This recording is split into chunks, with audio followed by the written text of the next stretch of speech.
सासूबाई, मला मान्य आहे आई म्हणून आता तुम्हाला माझा राग येत असेल, कदाचित मी तुम्हाला चुकीची वाटतही असेल, पण मी जे काही करतेय ते मला चांगलंच माहिती आहे। त्यामुळे इथून पुढे जर का तुम्हाला पैसे हवे असतील तर ते माझ्याकडे मागायचे, मी देईन तुम्हाला पैसे। खोटं बोलून माझ्या शिलाकडनं इथून पुढे पैसे घ्यायचे नाहीत।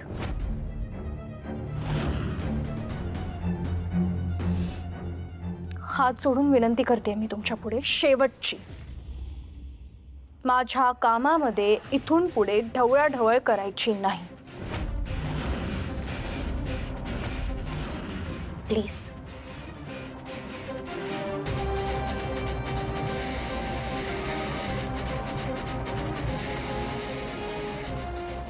पाहिलं नाही कसा शहाणपणा शिकविसन गेली तुले। लहान मोठ्याचा मान सन्मान काही भानबी नाही राहिलाय तिले। छान आहे जागा। काय नाव काय? थँक्यू। कॉफी नाही नाही, हॉटेलचं नाव विचारता। कॉफी। चार मोलो पाय। चार मुलं पाय। Nice, thank you.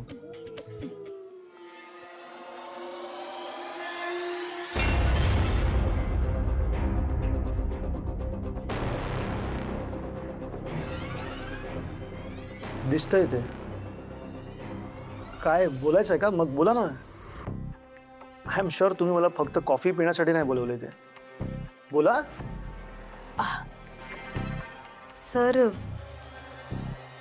वल्लरी आणि मनोज भाऊजींचा स्ट्रगल तुम्ही बघितलायत ना आतापर्यंतचा, आणि तुम्हाला त्यांच्याबद्दल सगळंच माहिती आहे। त्यात वल्लरी तुम्हाला खूप मानते, म्हणून आम्हा दोघांची इच्छा होती की तुम्ही एकदा तिला समजावून बघा ना, प्लीज। काय म्हणजे काय काय समजावायचं काय तिला? मला संदर्भ नाही कळला। सर, तुम्हाला माहिती असेलच भरत सोनवणे केस, त्यामुळे त्या दोघांच्या नात्यात प्रॉब्लेम्स होत आहेत, आणि एक मित्र म्हणून आम्हाला ते बघवत नाही। मग मी काय समजवणार तिला? आणि तुम्हाला जर ही केस माहिती आहे का? तुम्हाला या केसबद्दल माहिती आहे? हो। तर तुम्हाला नाही वाटत का यात मनोज चुकलाय म्हणून? मनोजची खूप मोठी चूक झाली आहे। एका इनोसंट माणसाचा जीव गेलाय, तरी तुम्हाला या केसची सिव्हिरिटी कळत नाहीये का? आणि मनोज फक्त सर्टिफिकेट देऊन नाही चुकलाय, त्या ज्वाला शेठच्या बोलण्यावरून त्यांनी मला ब्राईब देण्याचा प्रयत्न केलाय। काय? पण मनोज असं कसं करू शकेल, आणि का करेल तो? कारण गुन्हा केलाय त्याने। शिक्षेची भीती वाटते त्याला। वल्लरी माझी स्टुडंट आहे, आणि ती जे काही करते ते बरोबरच आहे। सर, म्हणजे मनोज दोषी सिद्ध होईल? सर, दोषी निर्दोष ही सगळी जी काही कायद्याची भाषा आहे ना, ती मला नाही कळत खरंच, पण मला नाती कळतात, आणि त्यामुळे वल्लरीने ही केस घेऊ नये असं मला वाटतंय। का घेऊ नये तिने ही केस? सर, काम म्हणून काय विचारताय? कारण तुम्हीच आता म्हटलात ना, मनोज भाऊजी इन्व्हॉल्ड आहेत या केसमध्ये, म्हणून घेऊ नये तिने ही केस। या एका केसमुळे जर तिचं अख्खं मॅरिड लाईफ हॅम्पर होणार असेल, त्या दोघांमध्ये दुरावा येणार असेल, तर अर्थातच तिने तिचं नातं निवडलं पाहिजे ना, म्हणून तिने ही केस घेऊ नये असं मला तरी वाटतंय। आणि सर, ते दोघे आयडियल कपल आहेत. त्यांचं एकमेकांवर खूप प्रेम आहे आणि ह्या एका केसमुळे ते दुरावले जाऊ नयेत असं आम्हाला वाटतंय. Sir please.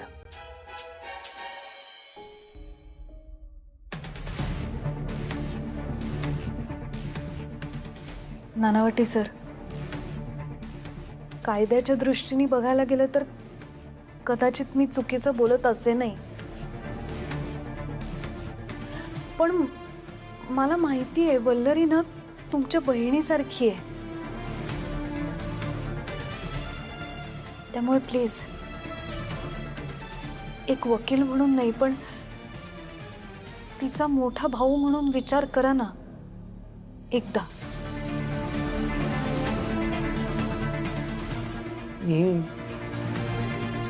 प्रयत्न करतो, पण तिला इथे बोलावून घ्या.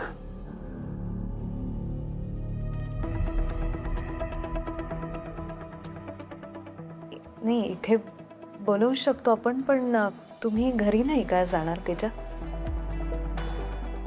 तर तुम्हाला काय सांगू, वल्लरीच्या घरी जाऊन त्या मनोजचं तोंड पण बघायची इच्छा नाहीये. नाही असं काही नाही, काय मला इथे बाजूलाच जायचं आहे, माझं काम आहे. आता कुठे तिच्या घरी जाऊन परत येणार, कसं वेळ जाणार म्हणून. नाही नाही हरकत नाही, आम्ही फोन करून बोलवतो तिला. हां मी करतो फोन.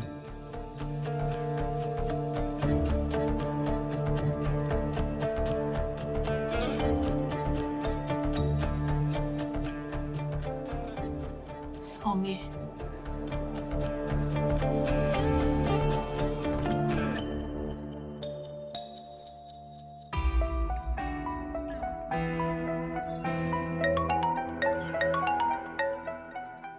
अजित भाऊजी. हॅलो, बोला भाऊजी. आज अचानक या मेवणीची कशी काय आठवण आली तुम्हाला? हॅलो वल्लरी, माझं तुझ्याकडे ना एक महत्त्वाचं काम आहे. तू कॅफेत येऊ शकतेस का प्लीज? हो येते ना, पण भाऊजी सगळं काही ठीक आहे ना? म्हणजे काही गडबड नाही आहे ना? नाही सगळं ठीक आहे, तू इथे ये ना प्लीज. भाऊजी एक विचारू का? तुम्ही मला फोन करून बोलवताय, प्रेरणाताईंचा फोन नाही आलाय. त्या अजूनही चिडल्यात का हो माझ्यावर? ऐक ना, आपण आल्यावर बोलूयात. तू ये ना इकडे प्लीज. बरं ठीक आहे, मी येते लगेच. हां.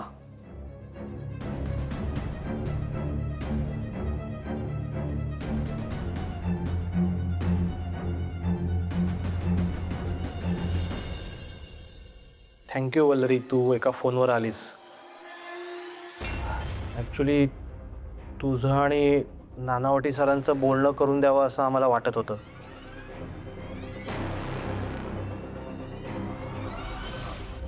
तुम्ही बोला, आम्ही आहोत.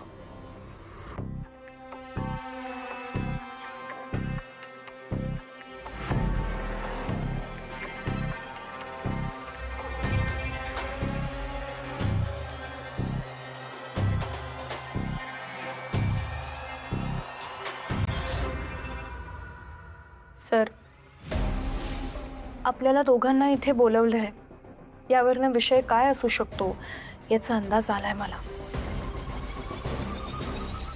ग्रेट. तुझ्या फ्रेंड्सची इच्छा आहे की मी तुझ्याशी बोलावं. वल्लरी, तू खूप समजदार आहेस आणि तू माझी स्टुडंट आहे म्हणून मी हे सांगत नाहीये. I am really proud of you. I appreciate your dedication towards law and justice. पण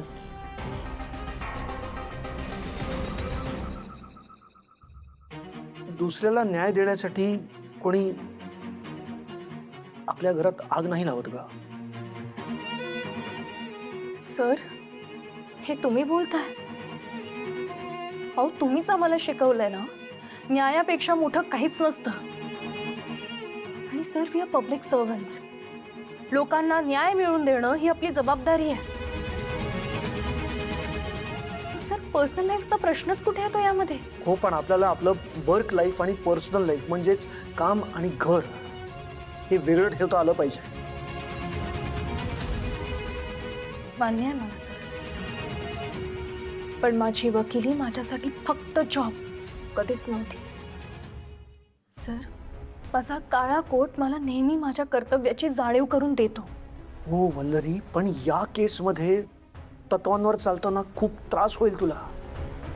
सर, आयुष्यात जर का आपण आपली तत्वच सोडून दिली तर जगण्याला काय अर्थ आहे? हो, पण आपल्याला आपल्या जीवाभावांच्या लोकांसाठी 2 पावले मागे यावं लागतं.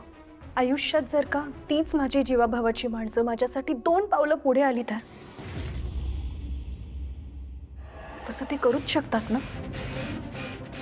सर, मी ह्यामध्ये तुम्हाला सुद्धा गृहीत धरते. हो, अर्थातच मी आहे तुझ्यासोबत. पण या केसच्या बाबतीत बोलणं झालं ना, तर मनोज जरी चुकला असेल तरी त्यांनी असं काही वेगळं केलेलं नाही.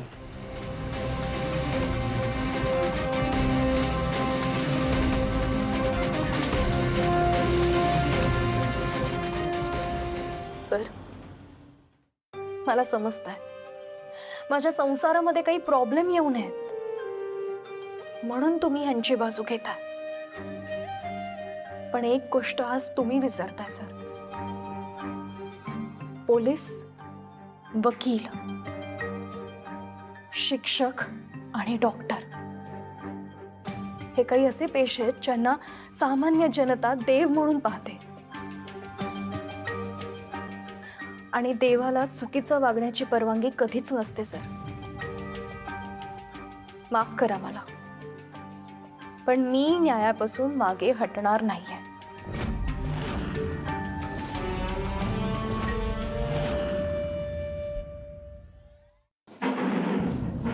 एक मिनिट वल्लरी, मागे हटणार नाही म्हणजे नक्की काय करायचं ठरवलंस तू? आजपर्यंत तुझा नवरा तुझ्या पाठीशी खंबीरपणे उभं राहिला प्रत्येक गोष्टीत. त्याच नवऱ्याचं आयुष्य उद्ध्वस्त करणार आहेस का? प्रेरणाताई, निदान तुम्ही तरी मला समजून घ्या. का समजून घेऊ आणि काय समजून घेऊ? तू समजून घेतलंस का तुझ्या नवऱ्याला? नाही ना वल्लरी. जो माणूस त्याचं गाव, त्याची नाती, त्याचं काम, त्याचं अख्खं जग सोडून तुझ्यासाठी मुंबईत आला, पडेल ते काम केलं, खूप खस्ता खाल्ल्या, पण तुझ्या डोळ्यात कधीच पाणी येऊ दिलं नाही.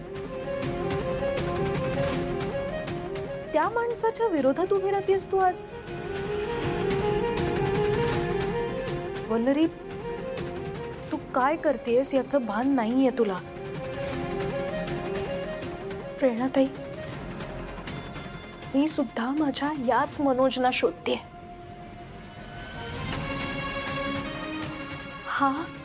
हा माणूस माझा तो मनोज नाहीये. माझे ते मनोज निरागस होते. कुठलाही अपराध करणं तर दूरच, समोरच्या माणसाला आपल्या शब्दाने दुखवत तर नाही होत ना म्हणून 100 वेळा विचार करायचे. माझे ते मनोज कुठेतरी हरवला तू. हे ते नाही आहेत. प्रेरणाताई, ही लढाई फक्त एकट्या सानिकाची नाहीये, ही लढाई माझी पण आहे. मला माझे ते मनोज परत हवेत ज्यांच्यावर मी जीवापाड प्रेम करते. त्यामुळे जगातली कुठलीही ताकद मला हा खटला लढवण्यापासून थांबवू शकत नाही.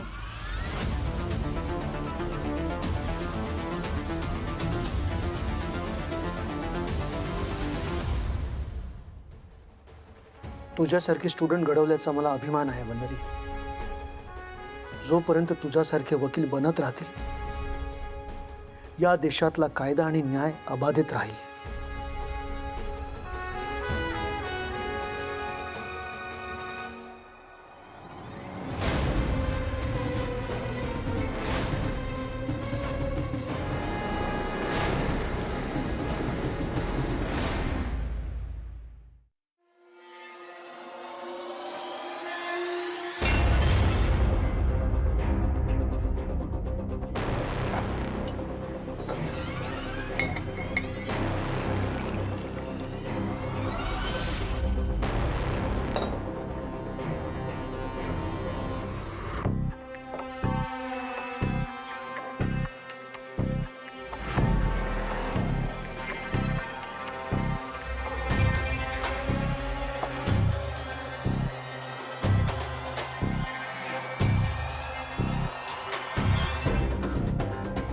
कारण मला माझी 25वी केस आधीच मिळाली आहे. क्या बात आहे. विचारणार नाहीत? माझी 25वी केस कोणाची आहे? कोणाची? भरत सोनावणे केस. आज जर का मी सानिकासाठी उभी राहतेय, तिच्यासाठी लढा देतेय, तर त्यात माझं काय चुकलं सांगा ना. आज जर का मी सानिकाला न्याय मिळवून देतेय, तर ते माझं कर्तव्य आहे. अब अगर वो औरत ही केस उठा लेती है तो तोरी घरवाली क्यों न हो, हमारे लिए वो दुश्मन है, दुश्मन. आणि तुला तर चांगलं माहित आहे, एकदा आम्ही कोणाबरोबर दुश्मनी केली तर त्याचे परिणाम काय होतात ते.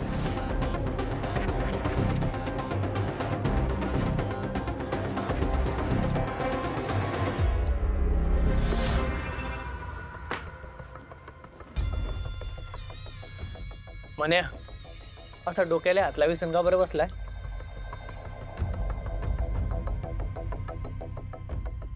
डोकंदुखी राहिलं का म्हण्या? ताबी देऊ का? काही डोकं तर दुखीनच ना. त्या बाईने याच्या डोक्याचा पार भुगा करी टाकलाय. आपल्याच नवऱ्याच्या सुखाच्या मुळावर उठली आहे ती नागिन. आता वेळ आली आहे तिचा फणा ठेचायची.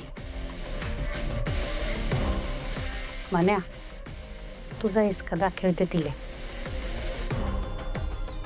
दाखवून दे की तुझ्याशिवाय ती काहीच नाही. हवय. अरे म्हण्या तुझ्या जीवावर उठते ते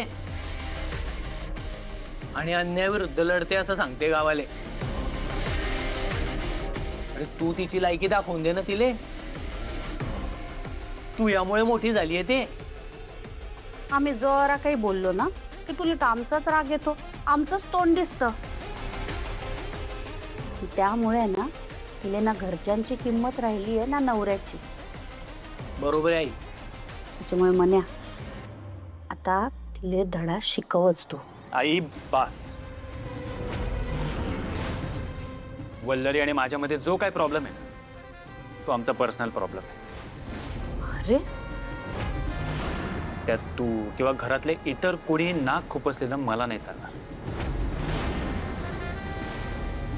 कोणी. तू पण लक्षात ठेव दादा.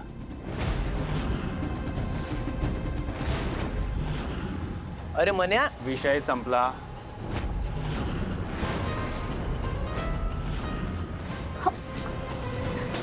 म्हण्या थांब.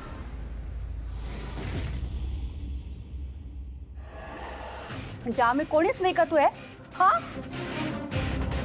त्या बाईने तुला एवढं जेरीस आणला तरी मी तिचीच बाजू घेतोय तू. अरे हा रक्ताचा भाऊ आहे तू आणि मी जन्मदाती आई. मी बायकोच जवळची वाटते. आज दिवस पाहायला जिवंत राहिली होती मी. चांगले चांगले पाप पडले तू आमचे. बस गप. जरा संधी मिळाली की वल्लरी बद्दल माझ्या मनात विष कालवायची गरजच आहे का? आमचं सुख, आमचं दुःख, आमची भांडणं जे काय ना ते आमचं आम्ही बघू. पण तुमच्यामुळे आमच्या दोघांमध्ये भांडणं झाली ना तर याद राखा वा भाऊजी वा. चला भाऊ तुम्ही चांगलं चाललंय हा. जी बाई तुमच्याशी भांडते तुमचा पाणउतारा करते तिच्यासाठी घरच्यांशी असं बोलता तुम्ही आणि घरातले तुम्हाला सांभाळतायत त्यांच्याबरोबर असं वागताना तुम्हाला लाज नाही वाटत भाऊजी? बोल ना म्हण्या, आता का गप्प आहे? तोंड ठेवलं का तुझ्या?